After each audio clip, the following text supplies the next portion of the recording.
Hi students, good morning everybody. మనము electrician academy లోపల different videos సబ్జెక్ట్కి సంబంధించినటువంటి వీడియోస్ అప్లోడ్ చేయడం జరుగుతుంది. దీనికి మెయిన్ కాన్సెప్ట్ ఏంటి అనేది మీ అందరికీ తెలుసు.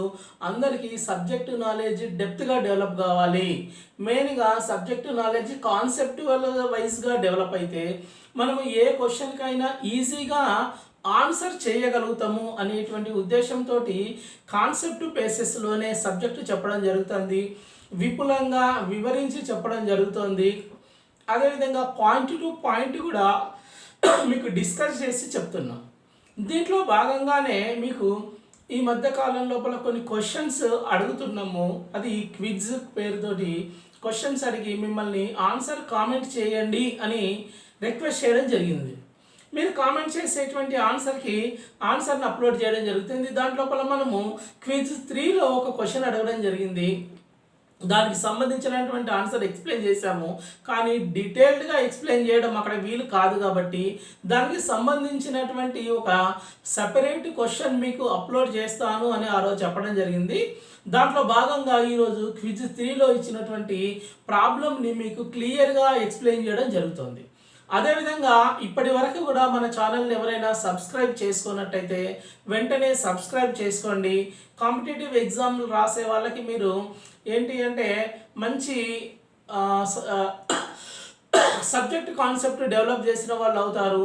సో ఈ వీడియో మీకు తెలిసిన వాళ్ళు కూడా షేర్ చేయండి, వాళ్ళకు కూడా బెనిఫిట్ చేసిన వాళ్ళు అవుతారు. తర్వాత మనం వెంటనే క్వశ్చన్లోకి కనుక వెళ్ళి క్వశ్చన్ చూద్దాం. క్వశ్చన్ ఏమని ఉంది చూడండి. When 2 bulbs are connected in series, that is 100 watts 230 volts and 60 watts 230 volts are connected across 200 volts supply. So in this combination which bulb will give more light? A bulb more light ఇస్తుంది అనేటువంటిది question. So ఈ question చెప్పే ముందు చిన్న కాన్సెప్టువల్గా ఏ bulb ఎక్కువ lighting ఇచ్చేటువంటి అవకాశం ఉంది అనేటువంటి విషయాన్ని నేను మీతో షేర్ చేస్తాను. చూడండి, జనరల్గా ఏ బల్బు ఎక్కువ లైటింగ్ ఇస్తుంది? హై వాటేజ్ ఉన్నటువంటి బల్బు ఎక్కువ వాటేజ్ ఇస్తుంది, ఎక్కువ లైటింగ్ ఇస్తుంది. మరి ఇక్కడ కాంబినేషన్ లోపల కనుక మనం చూసినట్టయితే 2 బల్బులు ఉన్నాయి. 2 బల్బులలో ఏ బల్బులు 2 బల్బులు ఉన్నాయి అని కనుక మనం చూసినట్టయితే ఒకటి 100 వాట్స్, రెండవది 60 వాట్స్ బల్బులు ఉన్నాయి.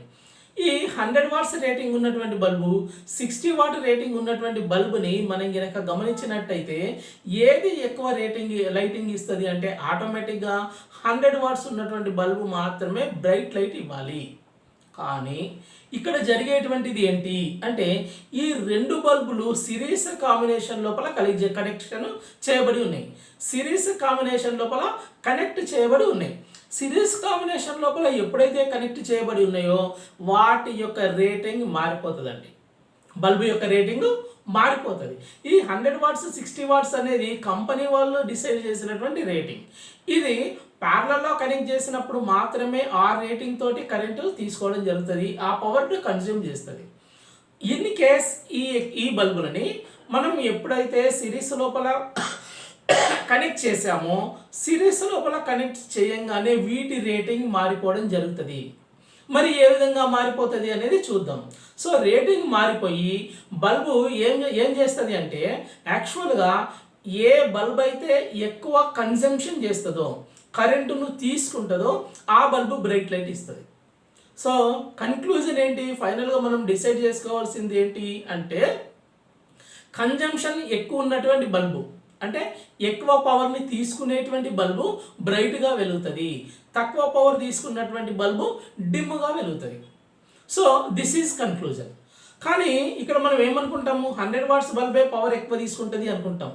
కానీ కాదు, 60 వాట్స్ బల్బు మాత్రమే కాంబినేషన్ లోపల హై కన్జంప్షన్ చేస్తుంది. సో అది ఏ విధంగా చేస్తుంది అనేది నేను ఇప్పుడు మీకు ప్రూఫ్తో సహా ప్రూవ్ చేసి చూపిస్తాను. సో ఆ కారణం చేత మాత్రమే 60 వాట్స్ ల్యాంపు బ్రైట్గా వెలుగుతుంది. సో నేను చూపిస్తాను, మీరు జాగ్రత్తగా చూడండి.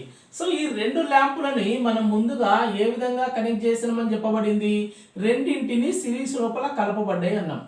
2 ల్యాంపులని ఈ విధంగా సిరీస్ లోపల కలపబడ్డాయి. సో సిరీస్ లోపల ఎప్పుడైతే కలిపారో ఈ విధంగా కలిపిండు. ఇది ల్యాంప్ L1 అనుకోండి, దీని రేటింగ్ ఏంటిది 100 వాట్స్ 230 వోల్ట్స్. ఇది సెకండ్ బల్బ్ అండి, దీని రేటింగ్ ఏంటిది 60 వాట్స్ 230 వోల్ట్స్. ఈ విధంగా కాంబినేషన్లో కలిపిండు. కలిపినప్పుడు ఇవి ఎంతెంత కరెంటు తీసుకుంటాయి. మనకు అందరికీ తెలుసు సిరీస్ లోపల సేమ్ కరెంటు ఫ్లో అవుతుంది అనేటువంటి విషయం తెలుసు. వోల్టేజ్ డిఫరెంట్గా ఉండి కరెంటు మాత్రము సేమ్ కరెంటు ఫ్లో అవుతుంది. ఎక్కడ సిరీస్ కనెక్షన్ లోపల ఉన్నటువంటి బల్బుల్లో. ఇప్పుడు ఈ సిరీస్ కనెక్షన్ ఉన్నటువంటి బల్బుల లోపల ఫ్లో అయ్యేటువంటి కరెంటును మనం చూద్దాము, పవర్ ఏ విధంగా తీసుకుంటుంది అనేది చూద్దాం. ఇప్పుడు సిరీస్ లోపల సేమ్ కరెంట్ కనుక ఫ్లో అయితే వాటి యొక్క రేటింగ్ ఏమవుతుంది, రేటింగ్ ఏ విధంగా చేంజ్ అవుతుంది అనేది చూద్దాం. చూసే ముందుగా మనము ఏది ఫైండ్ అవుట్ చేయాల్సి ఉంటుంది అని కనుక చూస్తే, రెండు బల్బుల యొక్క ఫిలమెంట్ ఏదైతే ఉంటుందో ఆ ఫిలమెంట్కు ఉన్నటువంటి రెసిస్టెన్స్ను ఫైండ్ అవుట్ చేయాలి. రెండు బల్బులకు ఉన్నటువంటి ఫిలమెంట్ యొక్క రెసిస్టెన్స్ను ఫైండ్ అవుట్ చేయాలి. రెసిస్టెన్స్ మనం ఏ విధంగా ఫైండ్ అవుట్ చేస్తాము అని కనుక చూస్తే, మనకు ఉన్నటువంటి డేటా ఏంటిది, పవర్ ఉంది, వోల్టేజ్ ఉంది. పవర్ ఉంది, వోల్టేజ్ ఉంది. పవర్ అండ్ వోల్టేజ్ ఉన్నప్పుడు రెసిస్టెన్స్ను ఫైండ్ అవుట్ చేయడానికి మనకు ఉన్నటువంటి ఫార్ములా ఏంటో చూద్దాం. ముందుగా చూడండి, మనకు ఉన్నటువంటి ఫార్ములా ఏంటి, పవర్కి ఒక ఫార్ములా ఉందండి, that is power is equal to V into I అనేటువంటి ఫార్ములా ఉంది. కానీ మనకు పవరు, వోల్టేజ్, రెసిస్టెన్స్ 3 టర్మ్స్ ఉండాలా, ఇక్కడ కరెంటు లేదు. సో దీని నుండి కరెంటును రాబట్టడానికి ఏం చేస్తామంటే P is equal to V place లోపల I ఇంటూ R రాయడం జరుగుతుంది. I ప్లేస్ లోపల V/R రాస్తాం according to Ohm's law. So దీన్ని కనుక చూస్తే P is equal to V into V square by R ఏమవుతుంది మనకి ఫైనల్గా V స్క్వేర్ బై R అనేటువంటి ఫార్ములా వస్తుంది. P is equal. So P is equal to V square by R అనేది ఎప్పుడైతే మనకు వస్తుందో, వచ్చిన తర్వాత మనం ఫైండ్ అవుట్ చేయాల్సింది ఏంటి, మనకి R కావాలి. సో Rని కనుక క్రాస్ మల్టిప్లై చేసి Rని రాబడితే R ఈజ్ ఈక్వల్ టు ఏమవుతుంది అంటే V స్క్వేర్ బై P అవుతుందండి. R is equal to V square by P అవుతుంది. సో ఈ ఫార్ములా ద్వారా మనం ఏం చేస్తామంటే R యొక్క వాల్యూను క్యాలిక్యులేట్ చేయడం జరుగుతుంది. సో R యొక్క వాల్యూని క్యాలిక్యులేట్ చేస్తాము, టోటల్ కరెంటు ఫైండ్ అవుట్ చేయాలి. ఫైండ్ అవుట్ చేసినప్పుడు తర్వాత ఆ సర్క్యూట్ లోపల ఫ్లో అయ్యేటువంటి వోల్టేజ్ని మనము ఇది పవర్ని కనుక క్యాలిక్యులేట్ చేస్తే అప్పుడు మనకి ఏ ల్యాంప్ ఎక్కువ పవర్ తీసుకుంటుంది అనేటువంటి విషయాన్ని మనము చెప్పగలుగుతాము. చూద్దాం వెంటనే. Okay, listen here. మనమే పవర్ని క్యాలిక్యులేట్ చేయడానికి ఉన్నటువంటి formula P is equal to V into I. ఈ P is equal to V into I formula ద్వారా ఏం చేసాము, ఇప్పుడు మనము R is equal to V square by Pని రాబట్టినాం. అంటే మనం ఇప్పుడు చేయాల్సింది ఏంటి అంటే R వాల్యూ కనుక్కోవాలా. దేని యొక్క R వాల్యూ కనుక్కోవాలా, ల్యాంప్ 1 యొక్క రెసిస్టెన్స్, ల్యాంప్ 2 యొక్క రెసిస్టెన్స్, రెండు వాల్యూస్ని విడివిడిగా ముందుగా మనం క్యాలిక్యులేట్ చేయాల్సి ఉంటుంది. సో దీన్ని 100 వాట్స్ ల్యాంప్ని నేను L1, తర్వాత 60 వాట్స్ ల్యాంప్ని L2 అనుకుంటున్నా.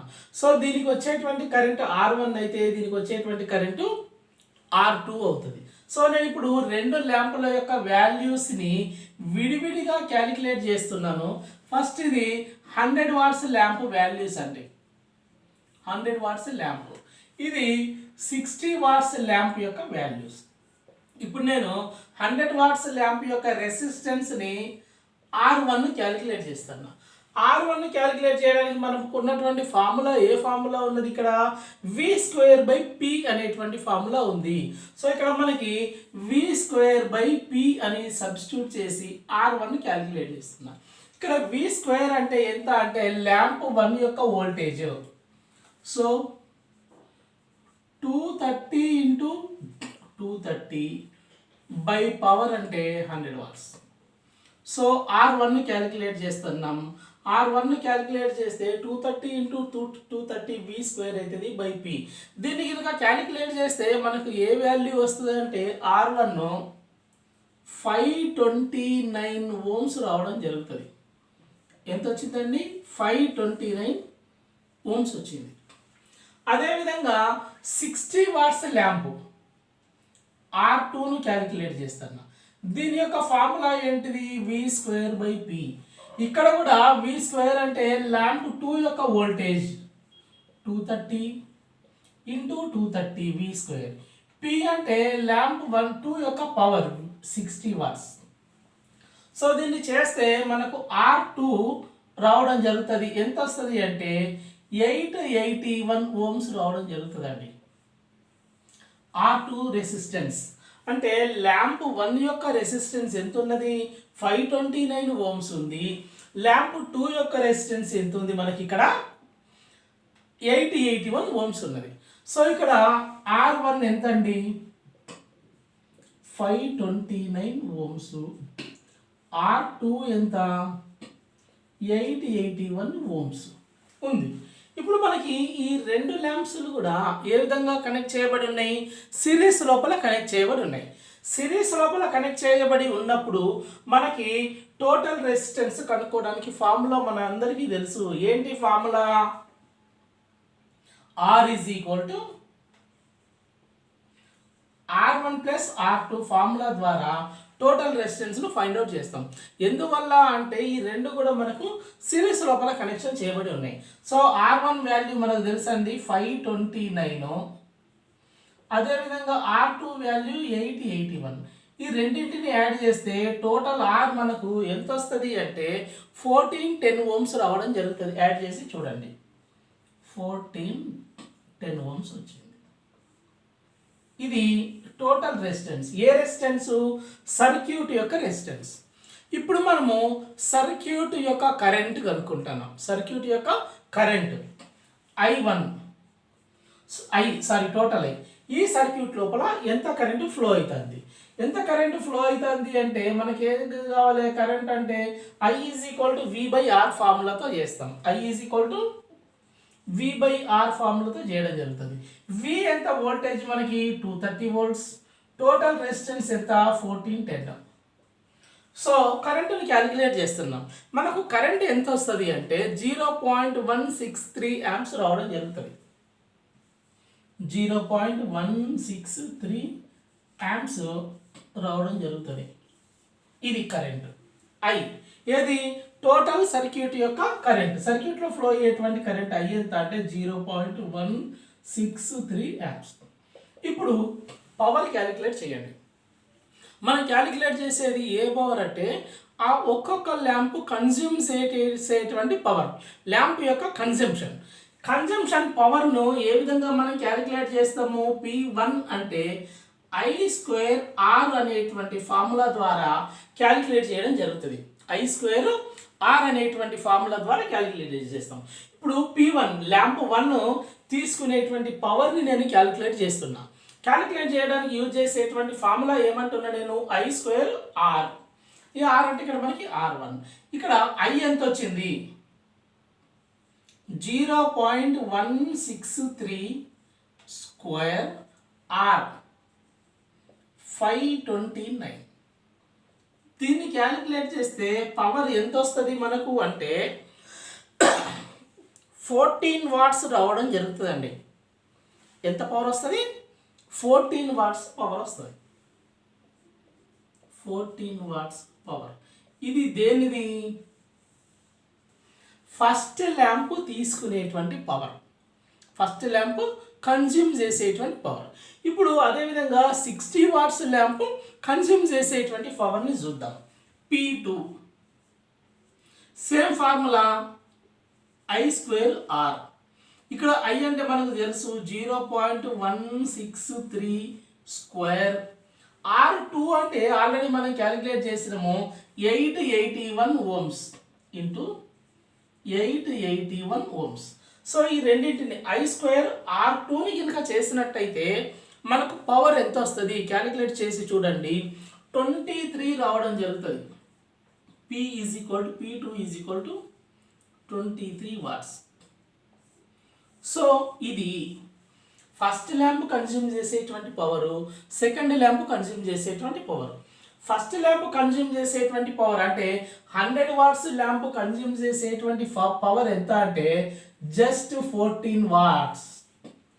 ఇదే కనుక సెకండ్ ల్యాంప్ ఏది 60 వాట్స్ బల్బ్ ఏదైతే ఉందో అది కన్జ్యూమ్ చేసేటువంటి పవర్ ఎంత అంటే 23 వాట్స్.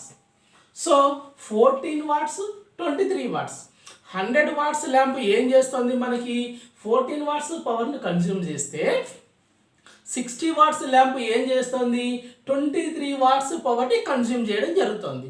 సో దీన్ని బట్టి మనకు అర్థమైంది ఏంటి, సెకండ్ ల్యాంప్ ఏదైతే ఉందో హై పవర్ను కన్జ్యూమ్ చేస్తుంది కాబట్టి సెకండ్ ల్యాంప్ అనేది బ్రైట్గా వెలుగుతుంది. అంటే వాటేజ్ తక్కువ ఉన్నటువంటి బల్బు మనం సిరీస్ లోపల కనెక్ట్ చేసినప్పుడు హై పవర్ కన్జ్యూమ్ చేసి బ్రైట్గా వెలుగుతుంది. అదేవిధంగా వాటేజ్ తక్కువ ఉన్నటువంటి బల్బు వాటేజ్ ఎక్కువ ఉన్నటువంటి బల్బు లో పవర్ను కన్జ్యూమ్ చేసి సిరీస్ లోపల కనెక్ట్ చేసినప్పుడు డిమ్గా వెలగడం జరుగుతుంది. ఇది ఈ ప్రాబ్లం యొక్క క్లారిఫికేషన్ అండి. సో ఈ కాజ్ తోటే తక్కువ వాటేజ్ అంటే ఒక హై వాటేజ్ బల్బు ఒక లో వాటేజ్ బల్బుని కనుక మనం ఎప్పుడైతే సిరీస్ లోపల కనెక్ట్ చేస్తామో సిరీస్ లోపల కనెక్ట్ చేసినప్పుడు లో వాటేజ్ ఉన్నటువంటి బల్బు మాత్రమే బ్రైట్గా వెలగడం జరుగుతుంది. కాజ్ ఏంటి, లో వాటేజ్ ఉన్నటువంటి బల్బు హై పవర్ని కన్జ్యూమ్ చేయడం జరుగుతుంది. సో హై పవర్ని ఏ విధంగా కన్జ్యూమ్ చేస్తుంది అంటే మనం ఈ ప్రొసీజర్ ద్వారా మనం దాన్ని ఏం చేయొచ్చు, ప్రూఫ్ చేయొచ్చు. చూడండి, ఇది P2 అనేది మనకి 60 వాట్స్ ల్యాంప్ యొక్క డేటా. P2 అనేది ఎంత తీసుకున్నది మనకి 23 వాట్స్ తీసుకుంటే ల్యాంప్ 1 అనేది 14 వాట్స్ మాత్రమే తీసుకోవడం జరిగింది. అందువల్ల ల్యాంప్ 2 అంటే ఏదైతే 60 వాట్స్ బల్బు లో వాటేజ్ బల్బు ఉందో అది హై కరెంట్ని కన్జ్యూమ్ చేయడం జరుగుతుంది. సో అదేవిధంగా ఈ ఛానల్ని కనుక మీరు ఇంకా సబ్స్క్రైబ్ చేసుకొని వాళ్ళు ఎవరన్నా ఉన్నట్టయితే ఖచ్చితంగా సబ్స్క్రైబ్ చేసుకోండి. Thank you very much.